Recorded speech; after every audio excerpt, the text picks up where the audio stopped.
Assalamualaikum warahmatullahi wabarakatuh. Baiklah, untuk semester genap ini, untuk pelajaran IPA, kita mulai di hari Kamis tanggal 7 Januari. Baiklah, sebelumnya Ibu ucapkan semoga kita semua berada dalam keadaan sehat walafiat, tidak kurang satu apapun, walaupun dalam masa pandemi kita masih tetap semangat belajar dengan cara PJJ, pelajaran jarak jauh. Tapi kita tidak lupa berdoa semoga pandemi ini cepat berlalu. Baiklah, untuk materi IPA semester genap ini kita belajar tentang materi kemagnetan dan induksi elektromagnetik. Nah, sekarang kita lihat apa itu magnet. Magnet adalah benda yang memiliki sifat yang dapat menarik besi atau baja. Nah, penggolongan bahan secara makroskopis dapat kita lihat nanti di sini. Ini ada tabel tentang magnet, kalau magnet, non magnet. Nah, dari sini nanti kamu akan tahu yang dari sini mana yang masuk magnet dan non magnet berdasarkan keterangan di bawah ini. Nah, kita lihat penggolongan bahan secara mikroskopis. Bila ditinjau secara makroskopis dapat digolongkan menjadi tiga, yaitu ferromagnetik, bahan yang dapat ditarik kuat oleh magnet, contohnya besi, baja, nikel. Kemudian paramagnetik, bahan yang ditarik lemah oleh magnet. Kemudian diamagnetik, bahan yang ditolak oleh magnet, contohnya bismut, seng, emas, tembaga. Kemudian kita lihat sifat magnet itu apa? Yang pertama, dia memiliki arah utara dan selatan. Nah, di sini ada gambar bumi. Kenapa ada gambar bumi? Karena bumi juga merupakan salah satu contoh magnet yang besar. Bumi mempunyai kutub utara dan kutub selatan. Yang kedua, sifat magnet itu dia memiliki dua kutub yang tadi apa? Kutub utara dan selatan. Ujung magnet yang dapat berputar secara horizontal dan selalu menunjukkan arah utara dinamakan kutub utara. Ujung magnet yang dapat berputar secara horizontal dan selalu menunjuk arah selatan dinamakan kutub selatan. Kemudian sifat magnet lagi yaitu gaya tarik magnet yang terkuat pada kutub-kutubnya. Nah, kutubnya ini.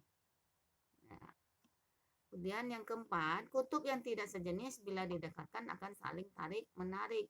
Yang tidak sejenis apa? Utara, selatan.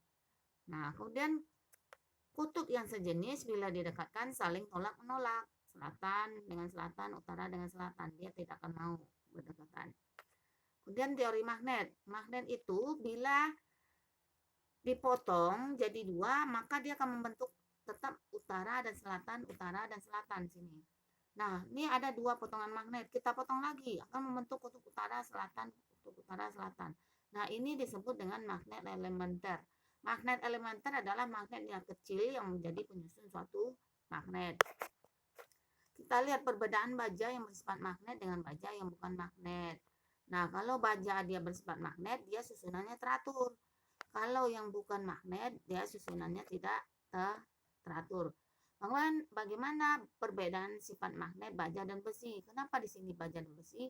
Karena magnet itu terbuat dari baja dan besi. Nah, baja bersifat magnet tetap karena magnet elementernya suka berputar.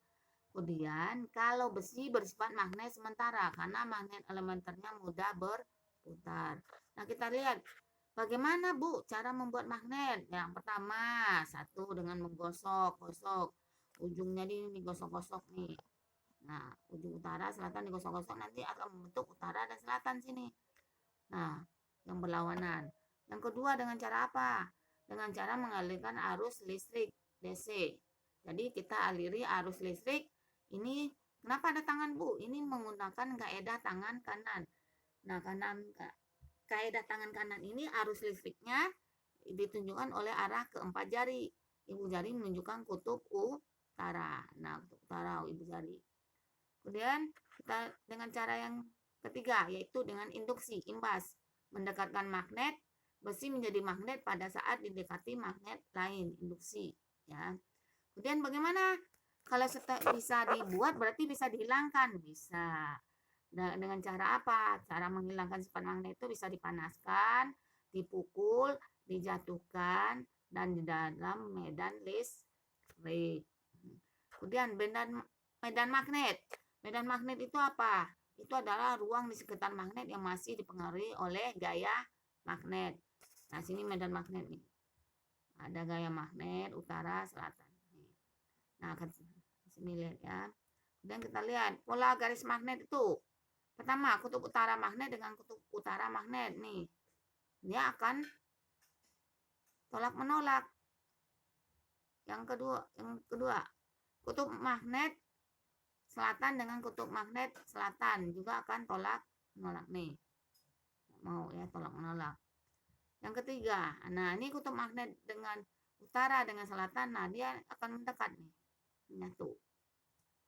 Nah, kemagnetan bumi, tadi Bu bilang bumi adalah contoh magnet juga, karena dia memiliki kutub utara dan kutub selatan. Contohnya bagaimana?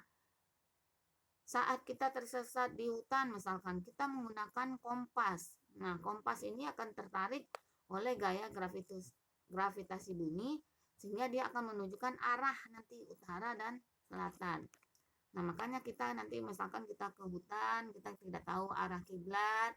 Nah, dengan menggunakan kompas ditarik oleh medan magnet bumi, maka dia akan menunjukkan arah nanti. Kita akan bisa tahu mana utara, selatan, timur, dan barat. Nah, ini. Nah, dari utara dan selatan itu nanti ada sudut deklinasi. Sudut apa itu? Sudut penyimpangan magnet jarum kompas dari arah utara selatan bumi yang sebenarnya.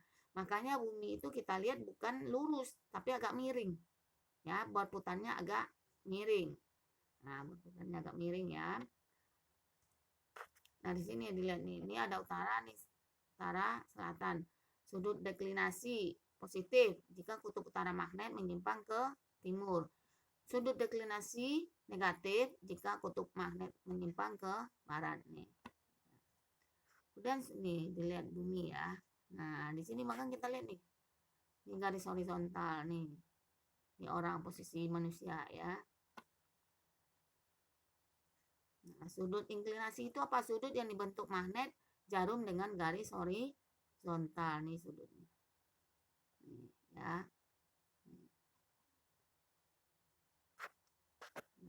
Nah, sudut inklinasi itu 90 derajat terjadi di daerah kutub utara, kutub-kutub bumi.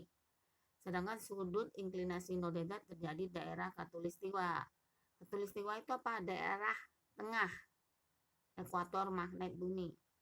Nah, sekarang kita lihat elektromagnet. Elektromagnet ini ditemukan oleh percobaan Oersted. Nah, di sekitar kawat berarus listrik terdapat medan magnet. Nah, di sana juga ada penyimpangan kutub utara di sekitar kawat berarus listrik dapat ditentukan dengan aturan tangan kanan. Nah, di sini medan magnet di sekitar kawat arus listrik. Nah, ini arus nih. Kita masukin arus ini kutub positif, negatif. Ini dikasih arus balik. Nah, di sini menentukan arah medan magnet di sekitar kawat lurus berarus listrik dapat ditentukan dengan aturan tangan kanan. Nah, arah tangan ini, arah arus tangan ibu jari itu menunjukkan kutub. Nah, ya. Nah, nih arah arus listrik ditunjukkan oleh ibu jari, arah medan magnet ditunjukkan oleh arah keempat jari. Nah, di sini arah medan magnet sekitar kawat listrik. Nah, di sini arah arus listrik nih. Ini kaidah tangan kanan. Nah, ini menunjukkan arus listrik. Kalau yang keempat jari medan magnet. Medan magnet pada solenoida.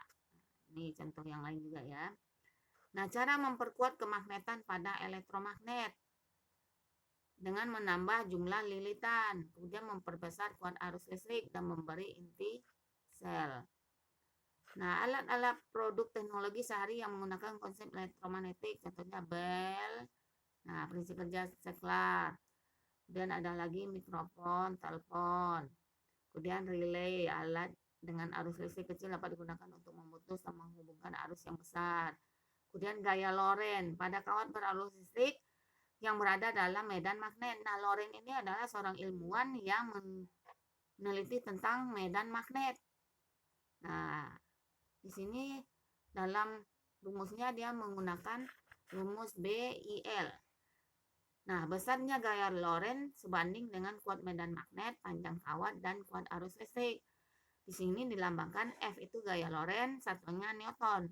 Kuat medan magnet, Tesla, kuat arus listrik, ampere, dan panjang kawat L dalam satuan meter.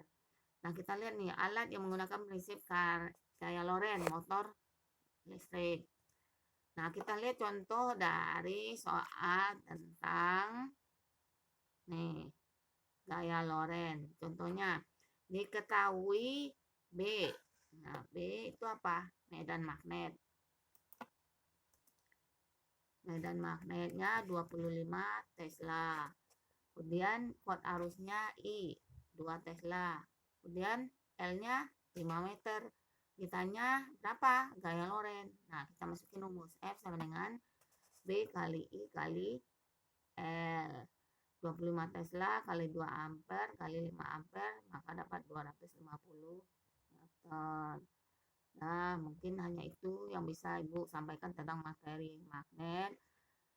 Pertemuan berikutnya akan kita lanjutkan lagi. Assalamualaikum warahmatullahi wabarakatuh.